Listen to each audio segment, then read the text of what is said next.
शीशे के घर में बैठकर मुझ पे पत्थर फेंकने वाला, इसको तो मैं नहीं छोड़ूंगा। और कोई भी पत्थर फेंकेगा तो मैं इमरान खान तुम्हारे ऊपर ही आऊंगा। अभी तुम्हारी बहुत सी बातों पे मैंने पर्दा रखा हुआ है और मैं चुप हूं। मैं तुम्हारे घर की बातों पे नहीं आया। एक बात याद रखना, 100 सुनार की 1 लोहार की, तुम्हारे लिए तो मैं अकेला काफी हूं। और ये मुझे डराने की कोशिश कर रही है जिसने दर्जनों जंगें लड़ी हैं। देखते रहो, सोचते रहना, आज रात तुम्हें नींद नहीं आएगी। बिस्मिल्लाहिर्रहमानिर्रहीम, अस्सलाम वालेकुम। एक अजीब व गरीब पोस्ट मेरे सामने आई है। तस्वीर है, तस्वीरें हैं, नीचे लिखा है शाबाश मेरे लिफाफी कुत्तों। मियां नवाज शरीफ की तस्वीर के आगे लिखा है कि मेरी हर करप्शन पे पर्दा डालकर इमरान खान पे भौंकते रहो।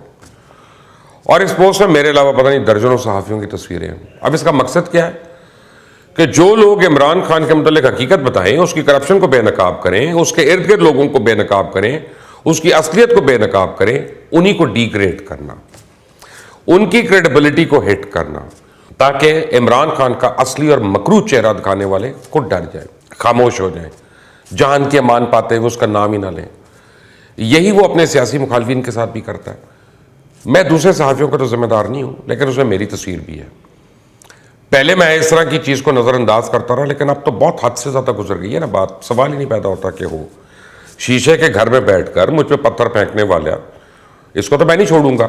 और कोई भी पत्थर फेंकेगा तो मैं इमरान खान तुम्हारे ऊपर ही आऊंगा। मैं नहीं कुत्तों और बिल्लों और ये चूहों और ये गधों के साथ, इनके साथ मैं लड़ाई करूंगा। मैं सीधा तुम्हारे सामने आऊंगा, क्योंकि मुझे तहरीक इंसाफ की फस्तायत का या कल्ट कल्चर का बड़ी अच्छी तरह पता है। और काफी पहले पता चल गया था, तब से मैं अलग हो गया था। अल्फाज तुम्हारे होते हैं इमरान खान के यानी, लेकिन अपने भौंकने वाले कुत्तों के मुंह में वो अल्फाज को फीड करता है, स्पून फीड करता है। ये जैसे कासिम सूरी जैसा, इसकी हुक्मी औकात है, इसी को हैसियत है कि किसी के खिलाफ को बात करे तो खुद धांधली की पैदावार है। और उसके स्टे ऑर्डर पे तो असेंबली में वो बैठा रहा पता नहीं कितने साल। इमरान खान के कहने पे आइन तोड़ने से गुरेज नहीं किया, आइन तक को तोड़ दिया। इसको तो आर्टिकल 6 के तहत फांसी होनी चाहिए इस आदमी को। तो दाढ़ी रख के इस्लामी टच का कारोबार करता है कि इस्लामी टच दे दे, खान साहब इस्लामी टच दे दे। यही वो कारनामे है ना अरसलान बेटे की ब्रीफिंग के। मीर जाफर और मीर सादिक। अरसलान बेटा कौन? वो जिसको बुशरा बेगम ने ब्रीफिंग की थी, याद नहीं? वो ऑडियो लीक हो गई थी कि ये करना है मीर जाफर, मीर सादिक। यही स्पून फीडिंग है ना। सारा पोल खुल चुका है कि इमरान खान किन किन बैरूनी आकाओं से सारी प्लानिंग करके अपने चेले चांटों को ब्रीफ करता है। और ये मुझे डराने की कोशिश कर रहे हैं जिसने दर्जनों जंगें लड़ी हैं। अपना करियर एक बारी नहीं, 2 बारी नहीं,